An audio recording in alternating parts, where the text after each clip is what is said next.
Okay, so maayong gabi sa inyong lahat. By the way, this is your host, Pablo Garces. So, ang tatalakayin natin is part 2.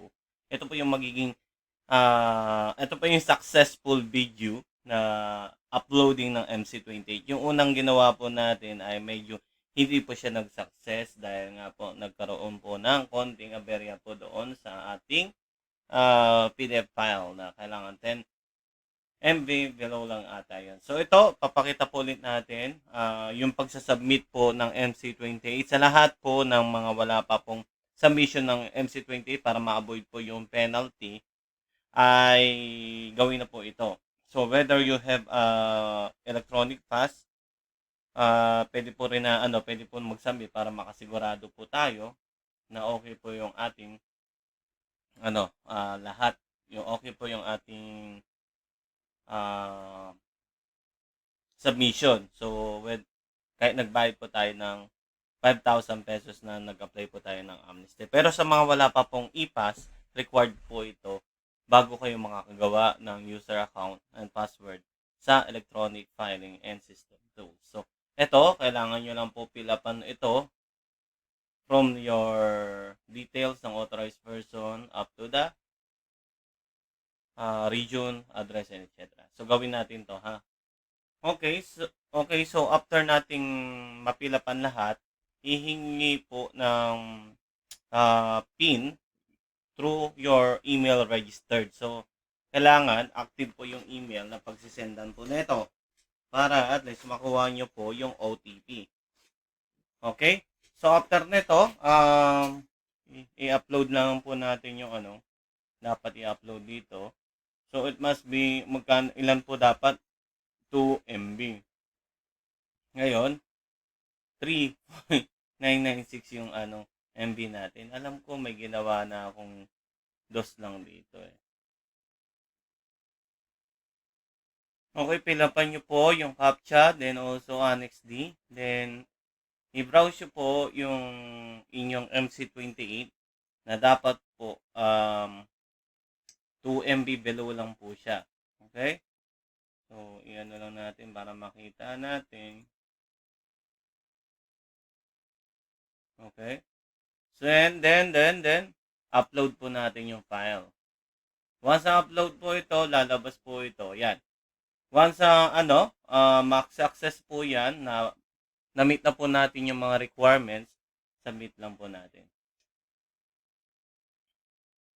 Okay, so that's it. So, ito po yung ating reference number na lumabas. So, kunin lang po natin ito, print screen, then ilagay po natin sa ating, yan, meron na palang lumabas. So, ito po ay galing po sa ito po yung ating maging reference number. So, kahit hindi niya po kunin ito, it means we are already submitted. So, paano naman po kapag amended? So, okay na po tayo sa submission ng ating MC28. Paano po kung meron po tayong gustong palitan yung user and ating email and yung contact number? So, dito lang po. Ang kailangan nyo lang pong gawin is download po yung Annex G. Okay, so nagkaroon na tayo ng error. Okay, so MC28 list of submission, okay. So nyo lang to, download nyo lang po yung Annex G and also yung Certificate of No Intra Dispute. Then ipa-file po natin yun, dapat notaryado pa rin po yan ha. Yung Annex J, ito po yung changes of your email and contact number. Ngayon, dito, i-register nyo lang po or something na kunin nyo po yung inyong number. Tulad po ng aking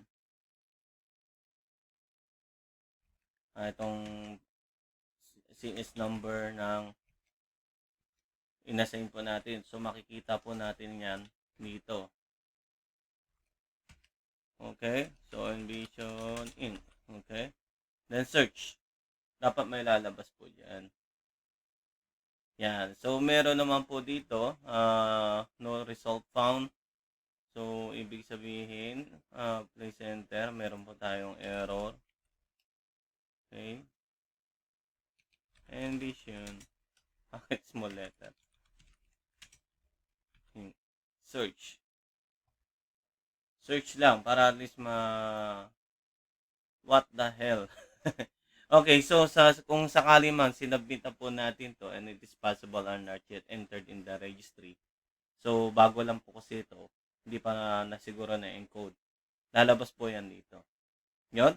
So hanggang dito na lang po yung ating video. So hopefully meron po tayong natutunan and also nakuha po natin kung paano po mag-submit ng MC28. So, ilang days ang process nito, umaabot lang po ito ng 24 hours to 48 hours, 1 to 2 days. So, itry nyo lang po after the submission, pwede nyo naman pong itry na i-create na po yung account sa electronic filing and system tools. So, doon malalaman po natin kung pwede na po tayong mag-create ng ating mga user account.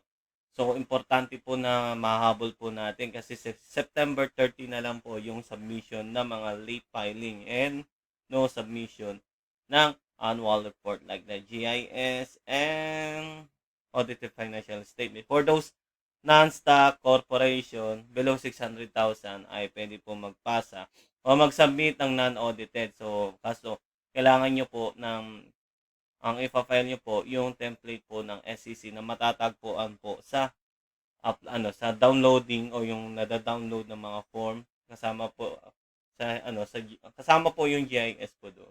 Okay? So sa mga gusto po na may mapagtanungan, marami po sa Facebook na pwede nyo po pong joinan na group. Katulad po sa SSS, Pag-ibig PhilHealth and SEC. So doon pwede nyo po itanong kung anong kailangan nyo pong itanong kasi marami pong ring sumasagot at kasama rin po ako sa mga sumasagot din doon. Kung sakali man ay hindi po ako available, punta lang po kayo doon, mag-join po kayo para at least ay masagot kaagad po yung mga kailangan pong sagutin po sa inyong katanungan regarding sa SEC Pag-ibig PhilHealth or mapa-BIR pa naman yan. So sa mga hindi pa po nag-submit, habulin na po natin yung SEC amnesty. So lang to bonus lang po na binibigay po ni SEC para makapag-umpisa ulit ang mga gustong mag-umpisa ng kanilang mga business operation sa Pilipinas. So tatandaan na lahat po ng naka-register po sa SEC ay kailangan po ay audited po ang financial statement. Maliban na lang po sa non-stock corporation. So below 600,000 pesos ay pwede na pong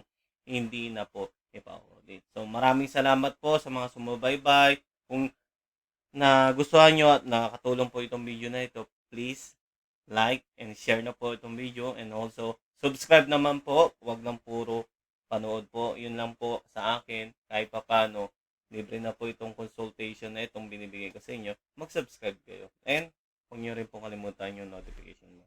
Alright, so thank you and God bless.